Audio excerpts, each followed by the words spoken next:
விழுப்புரம் அருகே ஆசிரமத்தில் 16 பேர் மாயமான விவகாரத்தில் பணியாளர்கள் 4 பேர் கைது செய்யப்பட்டுள்ளனர். மாயமான நிர்வாகியை போலீசார் தேடி வருகின்றனர். விழுப்புரம் மாவட்டம் குண்டலப்புலியூரில் இயங்கி வரும் அன்பு ஜோதி ஆசிரமத்தில் பராமரிக்கப்பட்டு வந்த மனநலம் குன்றியோர், ஆதரவற்றோர் உள்ளிட்ட 16 பேர் மாயமானது சர்ச்சையை ஏற்படுத்தியது. இதனையடுத்து போலீசார் மற்றும் அதிகாரிகள் நடத்திய அதிரடி சோதனையில் ஆசிரமத்தில் இருந்தவர்கள் அடித்து துன்புறுத்தப்பட்டதும் பாலியல் தொல்லைக்கு உள்ளாக்கப்பட்டதும் தெரியவந்தது. இந்த நிலையில் ஆசிரமத்தின் நிர்வாகி அன்பு ஜுபின், மனைவி மரியா ஜுபின், பணியாளர்கள் பிஜு மோகன், முத்துமாரி, ஐயப்பன், கோபிநாத் ஆகிய 6 பேர் மீது 13க்கும் மேற்பட்ட பிரிவுகளின் கீழ் போலீசார் வழக்கு பதிவு செய்தனர். இதில் பணியாளர்கள் 4 பேரும் கைது செய்யப்பட்டுள்ள நிலையில் தலைமறைவான நிர்வாகி அன்பு ஜுபின் மற்றும் அவரது மனைவி மரியா ஜுபினை போலீசார் தேடி வருகின்றனர்.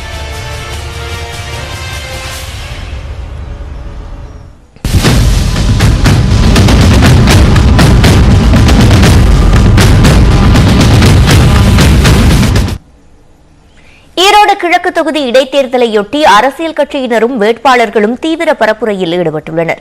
ஈரோடு மாவட்டம் சூரியம்பாளையத்தில் திமுக கூட்டணி சார்பில் நடைபெற்ற பரப்புரை கூட்டத்தில் அமைச்சர்கள் துரைமுருகன், KN நேரு, முத்துசாமி, அன்பில் மகேஷ் பொய்யாமொழி உள்ளிட்டோர் பங்கேற்றனர். ஈரோடு வீரப்பன் சத்திரம் பகுதியில் அமைச்சர் செந்தில் பாலாஜி ஓட்டமும் நடையுமாக வேகமாக சென்று வாக்கு சேகரித்தார். வீடு வீடாக சென்ற அவரிடம் மக்கள் கோரிக்கை மனுக்களை அளித்தனர்.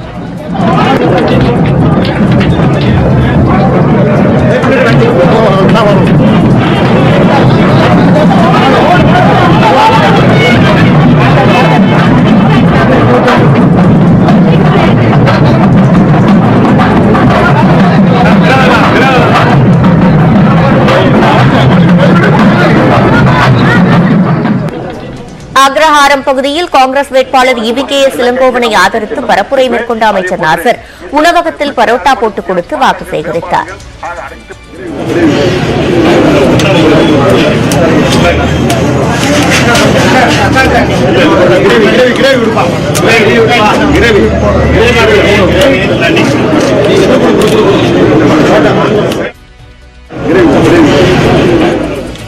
அதிமுக வேட்பாளர் தென்னரசுவை ஆதரித்து முன்னாள் அமைச்சர் வேலுமணி, சாந்தான்காடு, வீரப்பன் சத்திரம் உள்ளிட்ட பகுதிகளில் பரப்புரை மேற்கொண்டார். திமுக பணத்தை மட்டும் நம்பி தேர்தலை சந்திக்கிறது என SP வேலுமணி குற்றம் சாட்டினார்.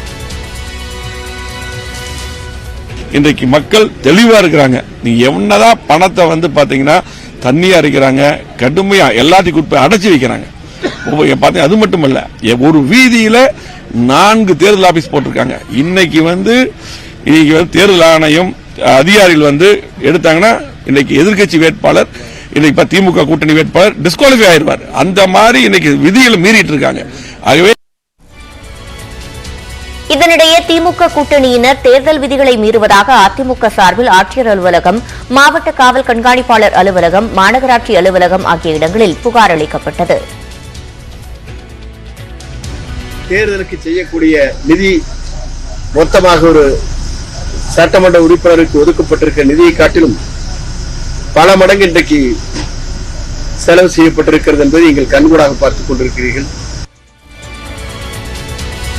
நாம் தமிழர் கட்சி வேட்பாளர் மேனகா நவநீதனை ஆதரித்து அக்கட்சியின் தலைமை ஒருங்கிணைப்பாளர் சீமான் பரப்புரை மேற்கொண்டார். பின்னர் திருநகர் காலனியில் நடந்த பொதுக்கூட்டத்தில் பாடல் பாடி வாக்கு சேகரித்தார். ஓட்டு போட போற அம்மா, ஓட்டு போட போற அக்கா, ஓட்டு போட போற அப்பா, ஒதுங்கி நிக்காத, கண்ட கண்ட சின்னங்கண்டு கலங்கி நிக்காத, உழைக்கும் மக்கள் சின்னம் அது விவசாயி சின்னம், உழைக்கும் மக்கள் சின்னம் அது விவசாயி சின்னம். தேமுதிக வேட்பாளர் ஆனந்தை ஆதரித்து கட்சியின் துணை செயலாளர் சுதீஷ் பரப்புரை மேற்கொண்டார். மணல்மேடு, ஸ்டோனி பிரிட்ஜ் உள்ளிட்ட பகுதிகளில் வாக்கு சேகரித்த சுதீஷ் இளம் வேட்பாளருக்கு வாக்களிக்க வேண்டும் என கேட்டுக் கொண்டார்.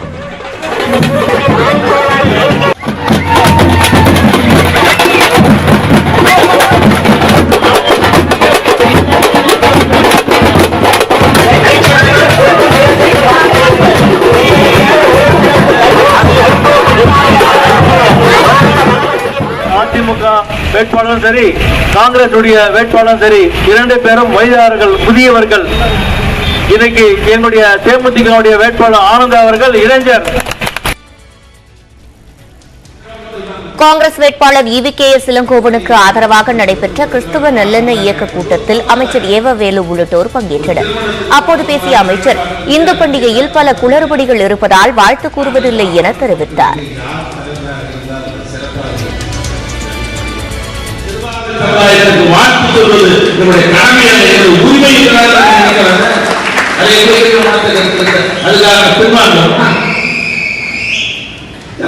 இந்து பண்டிகைகளை பல்வேறு சில குளறுபடிகள்லாம் இருக்கிறது. நாங்களே சில பண்டிகைகளை ஏற்றுக்கொள்வோம், சில பண்டிகைகளை ஏற்றுக்கொள்வது, அப்பெல்லாம் சில பண்டிகை ஏற்றுக்கொள்ள பட்டிமன்றம் நடந்து கொண்டிருக்கிறது. ஈரோடு அகில்மேடு வீதியில் காங்கிரஸ் வேட்பாளர் EVKS இளங்கோவனை ஆதரித்து இந்திய கம்யூனிஸ்ட் கட்சியின் மாநில செயலாளர் முத்தரசன் வாக்கு சேகரித்தார். பரப்புரை வாகனம் வர தாமதமானதால் நாற்காலி மேல் நின்று அவர் பேசினார். இதனிடையே ஈரோட்டில் கட்சி நிர்வாகிகளுடன் அமமுக பொதுச் செயலாளர் டிடிவி தினகரன் ஆலோசனை நடத்தினார். சுமார் 2 மணி நேரம் நடைபெற்ற கூட்டத்தில் கட்சியின் ஈரோடு மாவட்ட நிர்வாகிகள் பங்கேற்றனர். ஈரோடு கிழக்கு தொகுதியில் அனைத்து அமைச்சர்களும் குவிந்துள்ளதால் அரசின் பணிகள் பாதிக்கப்பட்டுள்ளதாக தமாக தலைவர் GK வாசன் குற்றம் சாட்டியுள்ளார். முன்னாள் அமைச்சர்கள் செங்கோட்டையன், தங்கமணி உள்ளிட்டோருடன் வெட்டுக்காட்டுவதில் அதிமுக வேட்பாளர் தென்னரசுவுக்கு அவர் ஆதரவு திரட்டினார். நம்முடைய இயக்கத்தினுடைய தமாகவினுடைய மூத்த தலைவர் ஈரோடு கிழக்கு தொகுதியில் நியாயமாக தேர்தல் நடைபெறும் வகையில் அதை தேர்தல் ஆணையம் கட்டுப்பாட்டில் எடுக்க வேண்டும் என அதிமுக MP CV சண்முகம் வலியுறுத்தியுள்ளார். டெல்லியில் இந்திய தேர்தல் ஆணையத்தில் மனு அளித்த பிறகு செய்தியாளர்களிடம் பேசிய அவர், வாக்காளர் பட்டியலில் மோசடி நடைபெற்றுள்ளது என்றார். நாங்கள் ஆதாரத்தோடு இன்றைக்கு தேர்தல் ஆணையத்தில் கொடுத்திருக்கிறோம். 238 பூத்துகளிலும் மொத்தம் இருக்கிற 2,26,876 வாக்காளர்கள் இருக்கிறார்கள். அதிலே கலாய்வு செய்ததிலே 30,056 வாக்காளர்கள் தொகுதியிலே இல்லை. 7,947 வாக்காளர்கள் இறந்து போயிருக்கிறார்கள். அவருடைய வாக்குகள் நீக்கப்படவில்லை. 1009 வாக்காளர்கள் ஒன்றுக்கு மேற்பட்ட இடத்திலே இடம்பெற்றிருக்கிறது. இதை நாங்கள் ஆதாரத்தோடு சொல்லியிருக்கிறோம். ஒவ்வொரு டோர் நம்பராக, பாக நம்பராக, டோர் நம்பராக, பெயரோடு சொல்லியிருக்கிறோம். எதிர்க்கட்சிகளின் தொடர் அமளிக்கு மத்தியில் நாடாளுமன்ற பட்ஜெட் கூட்டத்தொடரின் முதல் அமர்வு முடிவுக்கு வந்துள்ளது. 2வது அமர்வு அடுத்த மாதம் 13ஆம் தேதி தொடங்குகிறது. நாடாளுமன்ற பட்ஜெட் கூட்டத்தொடர் கடந்த மாதம் 31ஆம் தேதி கூட்டத்தில் குடியரசுத் தலைவர் ஆற்றிய உரையுடன் தொடங்கியது. இதனைத் தொடர்ந்து 1ஆம் தேதி பட்ஜெட் தாக்கல் செய்யப்பட்டது. இதனைத் தொடர்ந்து அதானி குழும விவகாரம் குறித்து நாடாளுமன்ற கூட்டுக்குழு விசாரணை நடத்த வலியுறுத்தி எதிர்க்கட்சிகள் அமளியில் ஈடுபட்டதால் நாள்தோறும் இரு அவைகளும் முடங்கின. இந்நிலையில் மாநிலங்களவை நேற்று காலை கூடியதும் அதானி குழும விவகாரம் குறித்து எதிர்க்கட்சித் தலைவர் மல்லிகார்ஜுன கார்கே தெரிவித்த கருத்து நீக்கப்பட்டதை கண்டித்து எதிர்க்கட்சிகளின் உறுப்பினர்கள் முழக்கம் எழுப்பினர். இதனைத் தொடர்ந்து காலை 11:50 மணி வரை அவையை ஒத்திவைப்பதாக அவைத் தலைவர் ஜெகதீப் தன்கர் கூறினார். பின்னர் அவை கூடிய போதும் அமளி நீடித்ததால் கூட்டத்தொடரை அடுத்த மாதம் 13ஆம் தேதிக்கு ஒத்திவைப்பதாக ஜெகதீப் தன்கர் அறிவித்தார்.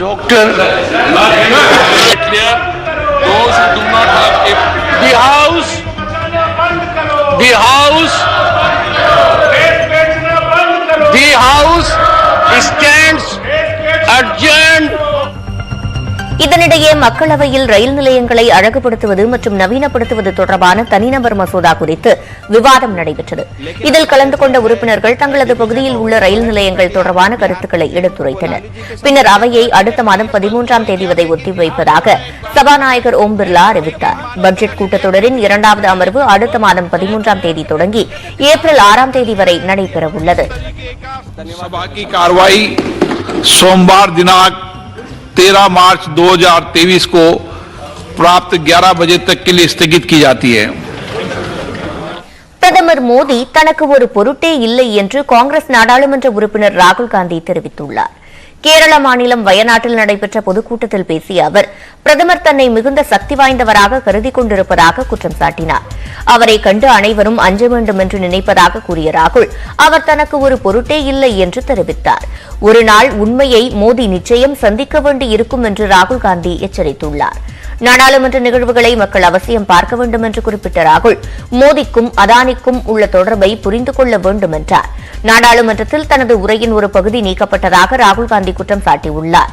தான் யாரையும் அவமதிக்கவில்லை என்று கூறிய ராகுல், நாடாளுமன்றத்தில் பேசிய அனைத்தையும் ஆதாரத்துடன் சபாநாயகரிடம் சமர்ப்பித்துள்ளேன் என்றார். ஆனால் நாட்டின் பிரதமர் தனது குடும்பத்து பெயரை சுட்டிக்காட்டி தன்னை நேரடியாக அவமதித்ததாகவும் ராகுல் குற்றம் சாட்டினார்.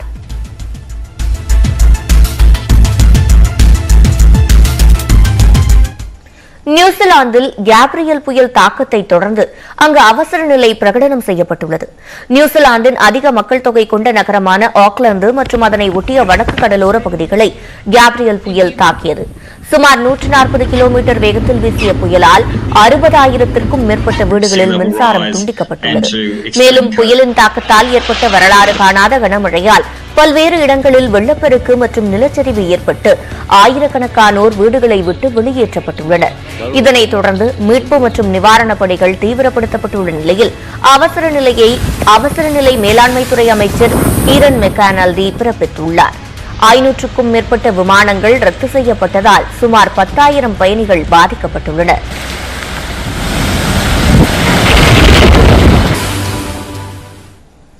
மகளிர் பிரீமியர் லீக் வீராங்கனைகள் ஏலத்தில் ஸ்மிருதி மந்தனா